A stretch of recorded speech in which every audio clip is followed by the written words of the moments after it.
In December 2025, the New York Times sued Perplexity AI for copyright infringement. The Chicago Tribune sued them the same week. Before that, News Corp, the BBC, Reddit, Nikkei, two Japanese newspapers, Encyclopedia Britannica, and Merriam-Webster. That's not a legal problem. That's a company being sued by the entire information ecosystem it built its product on top of. And here's the thing. Perplexity is valued at $20 billion right now. The money is still flowing, the growth numbers look incredible, which means most people think this story has a happy ending. I don't think it does, and I'm going to show you exactly why. If you're new here, this channel finds the cracks in companies before they become craters. We called Sora dead before anyone wanted to hear it. Links in the description if you missed that one. Hit subscribe because what's happening to Perplexity right now is the same pattern, just bigger. In 2022, 4 researchers, veterans of OpenAI, Google Brain, DeepMind, and Meta AI, built a company with one pitch. Google is broken. You search something, get 10 links, spend 20 minutes clicking through ads and SEO garbage to find one answer. We'll just give you the answer. Sourced, cited, no ads. It worked immediately. By February 2023, they had 2 million monthly visitors. By April 2024, the company was valued at $1 billion. By December 2024, it was $9 billion. By September 2025, it reached $20 billion. 780 million queries processed in a single month. Jeff Bezos on the cap table, Nvidia, SoftBank, and Samsung building them into every 2025 TV. On paper, it's one of the cleanest startup ascents in AI history. But there's a version of this story nobody's telling yet. Here's what Perplexity actually is under the hood. It doesn't own an AI model. It licenses GPT and Claude from OpenAI and Anthropic. It doesn't own a search index. It crawls the open web and pulls content from publishers in real time. Every answer Perplexity gives you is built on top of content someone else created. Journalists, researchers, writers, and delivered to you without them seeing a cent. Their original tagline was skip the links, as in, don't go to the New York Times, don't go to Forbes, don't go to the source, just stay here and we'll tell you what they wrote. That's the business model.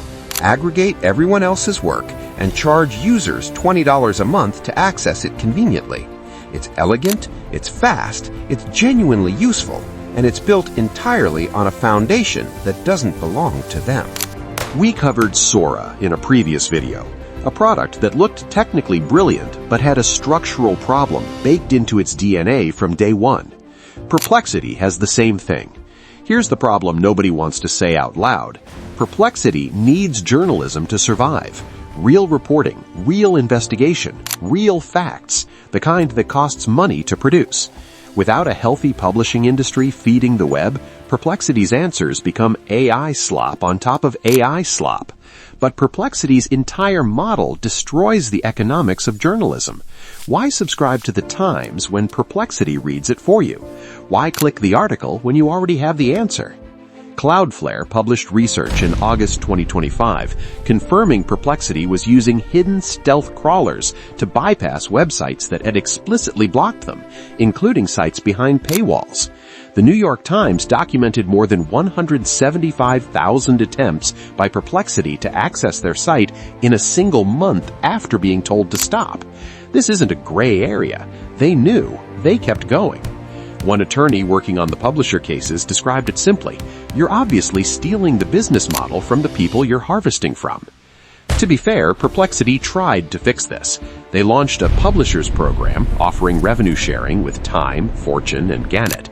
They dropped the skip the links tagline the same week Dow Jones sued. They allocated $42.5 million for a new initiative giving publishers 80% of revenue from their Comet browser subscriptions. Then they hired Cristiano Ronaldo for a brand campaign. They built a browser, pitched a TikTok merger, launched a shopping hub, an email assistant, a finance tool, and a language learning feature. That's not a product roadmap. That's a company running in every direction at once because its core business is under legal siege on 3 continents. Their ad experiment, the one revenue stream that could have scaled, generated $20,000 out of $34 million in total 2024 revenue, and they killed it entirely. Executives said user trust mattered more than ad revenue. That sounds principled. It's actually just a company that couldn't figure out how to monetize without destroying the product people came for. Here's my read on where this ends. The lawsuits alone won't kill Perplexity. Legal battles take years, and they have $1.5 billion in the bank. What kills them is the cost structure. Every query Perplexity answers costs real money: licensing the AI model, running the inference, crawling the web in real time. Google answers a search query for fractions of a cent on infrastructure built over 25 years. Perplexity's cost per query is orders of magnitude higher. At $80 million ARR against a $20 billion valuation, that's a 250x revenue multiple. To justify that number, they need to hit $656 million in revenue by the end of 2026, from roughly $150 million today. That's not growth, that's a leap of faith. And it has to happen while fighting more than 20 lawsuits, while Google copies the product with AI overviews on 8.5 billion searches a day, while ChatGPT launches its own search, and while their Comet browser ships with security vulnerabilities researchers say make it 85% more vulnerable to phishing than Chrome. Perplexity didn't build a moat.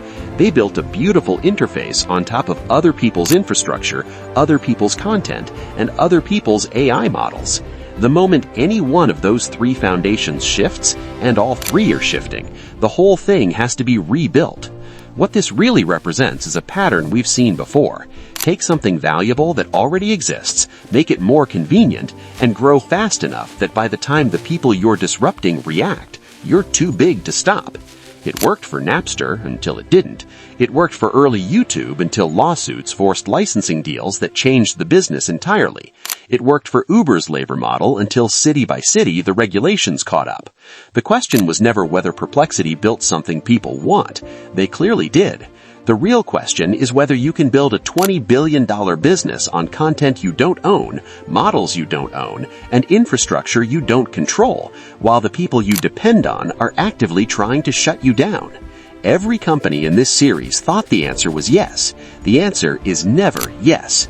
The next video is about a company that actually owned everything: the model, the data, the infrastructure, the distribution, and still failed, because owning everything doesn't protect you from one thing. That video is on your screen right now.